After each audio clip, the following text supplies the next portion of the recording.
chegamos ao programa final sobre a relação entre religião e arte contemporânea.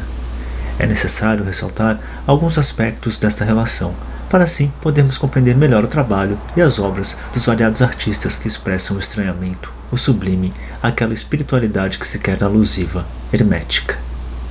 Ao nos causar o estranhamento, o que os artistas fazem é transformar o nosso olhar, de tal maneira que temos a impressão de estarmos vendo pela primeira vez, libertando-nos do hábito e da banalidade.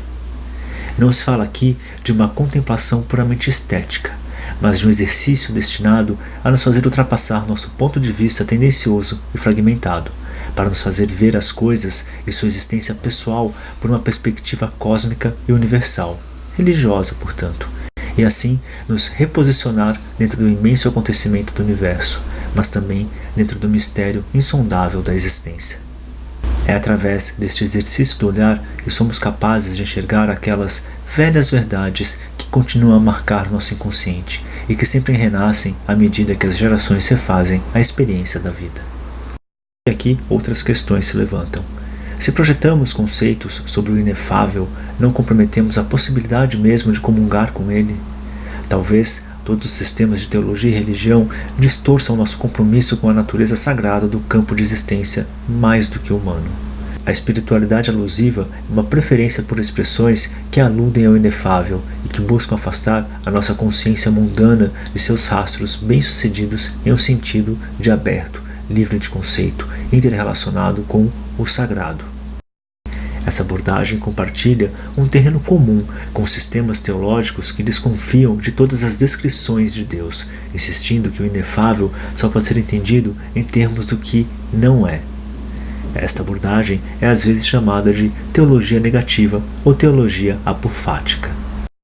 Os artistas atraídos pela espiritualidade alusiva apresentam um conjunto de expressões que é muito frequentemente abstrato. As obras desses artistas são influenciadas por seu interesse no misticismo judaico, no cristianismo e nas várias tradições espirituais orientais, bem como em seu próprio sentido da natureza sutil e indescritível, da dimensão espiritual da vida. Outra característica da espiritualidade moderna é seu aspecto imanente. A espiritualidade imanente é a mais antiga resposta ao inefável, e muitos artistas contemporâneos expressam em suas obras esta relação, o sentimento oceânico que nos avassala quando na presença do maravilhamento, do assombro, do sublime, que encontramos, por exemplo, diante de um céu estrelado.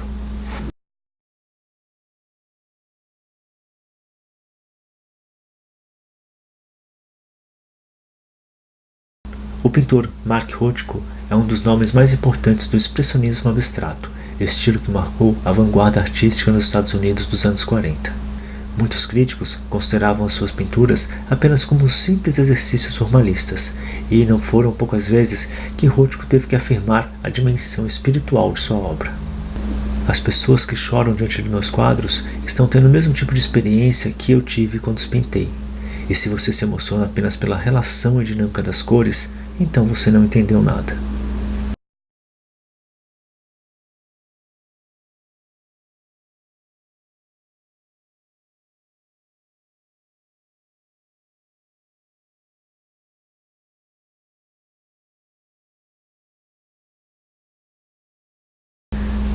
O artista plástico e pintor Barnett Newman incorpora em sua obra aspectos místicos do judaísmo e deixa claro que seu trabalho, em especial as Estações da Cruz, é carregado de transcendência. Eu digo que minhas pinturas significam algo além de seu extremo formalismo. O que quero dizer é que minhas obras são física, mas também metafísica.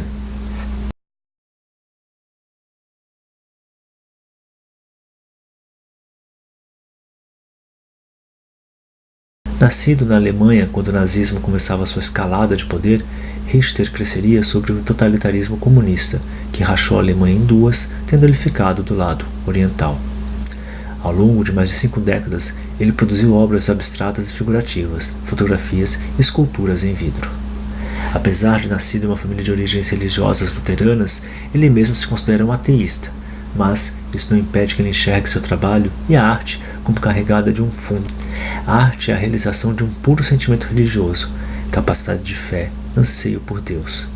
A habilidade de acreditar é nossa maior qualidade, e apenas a arte traduz adequadamente isto para a realidade.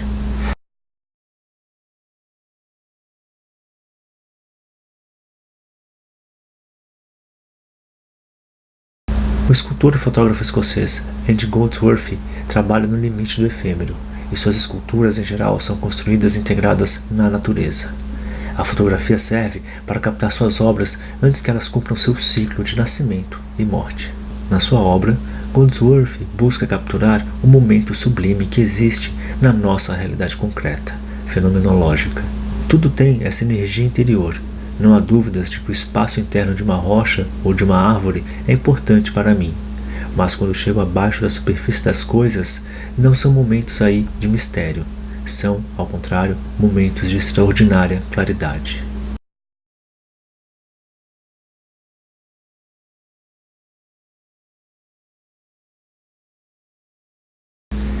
O artista plástico Nathan Oliveira é herdeiro de uma tradição que remete a Giacometti, Bacon e Dubuffet.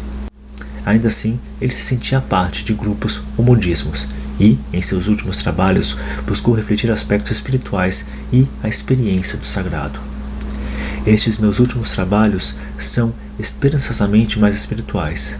Cheguei ao ponto onde não quero mais o isolamento característico dos artistas expressionistas que me influenciaram. Eu quero fazer uma contribuição espiritual.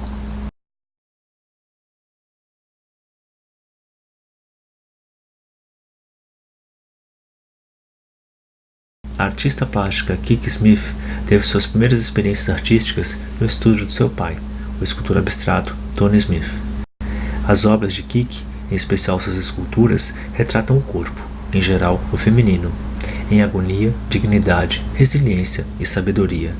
São esculturas de Lilith, Maria Madalena e da Virgem Maria. Suas declarações sobre a ligação entre a arte e o catolicismo e a religião em geral servem como conclusão a esta nossa série de vídeos. Uma teoria que tenho é de que o catolicismo e as artes sempre se deram bem porque ambos acreditam na manifestação física do mundo espiritual. É através do mundo físico que você tem uma vida espiritual. Você tem que estar aqui, fisicamente, encarnado em um corpo para isso. É uma crença no mundo físico. É algo cultural. Também é uma narrativa que se repete sempre sobre essas histórias mitológicas, sobre os santos e as outras deidades que intercedem por você ou para o seu bem. Todos os santos têm seus atributos e você os reconhece pela sua iconografia. E isso tudo é sobre transcendência e transmigração, algo sempre se movendo de um estado para outro. O catolicismo tem essas ideias da hóstia, de comer o corpo, beber o corpo, ingerir uma alma ou espírito. No catolicismo, temos a manifestação física das condições físicas do espírito, sempre usando objetos inanimados e dando-lhes significados e atribuições. E assim é a arte.